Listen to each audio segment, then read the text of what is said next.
with the indomitable spirit of our people and the boundless courage of our soldiers. ফিলিস্তিন রাষ্ট্র প্রতিষ্ঠার জন্য নতুন তত্ত্ব দিলেন ইসরায়েলের প্রধানমন্ত্রী বেনিয়ামিন নেতানিয়াহু। সৌদি আরবের ভূখণ্ডে ফিলিস্তিন রাষ্ট্র প্রতিষ্ঠার উদ্ভট তত্ত্ব দাঁড় করিয়েছেন তিনি। They took 251 people hostage.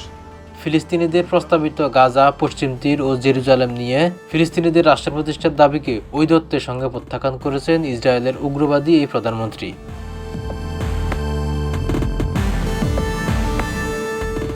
বৃহস্পতিবার ইসরায়েলের ডানপন্থী সংবাদ মাধ্যম চ্যানেল 14কে দেওয়া সাক্ষাৎকারে নেতানিয়াহু দাবি করেন, ফিলিস্তিনিদের রাষ্ট্র প্রতিষ্ঠা করতে দেওয়ার মতো যথেষ্ট জায়গা সৌদি আরবে আছে। তিনি বলেন, সৌদি কর্তৃপক্ষ সৌদি আরবে একটি ফিলিস্তিন রাষ্ট্র প্রতিষ্ঠা করতে পারে।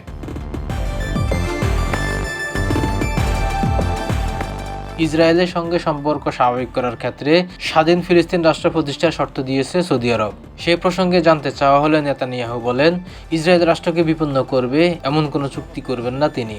Israel was, here's what he said, is feeble as a spider's web. যুক্তরাষ্ট্র সফরের শুরুতে মার্কিন প্রেসিডেন্ট ডোনাল্ড ট্রাম্পের সঙ্গে একটি যৌথ সংবাদ সম্মেলন করেন নেতানিয়াহু।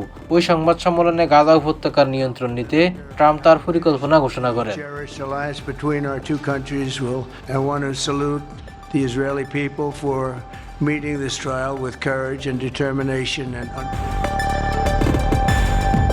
এছাড়া দুই নেতা সৌদি আরবের সঙ্গে সম্পর্ক স্বাভাবিক হওয়ার সম্ভাবনা নিয়ে আলোচনা করেন। সংবাদ সম্মেলনে নেতানিয়াহু বলেন, ইসরায়েল এবং সৌদি আরবের মধ্যে শান্তি প্রতিষ্ঠার বিষয়টি কেবলই সম্ভাবনা নয়, আমি মনে করি এটি ঘটতে চলছে।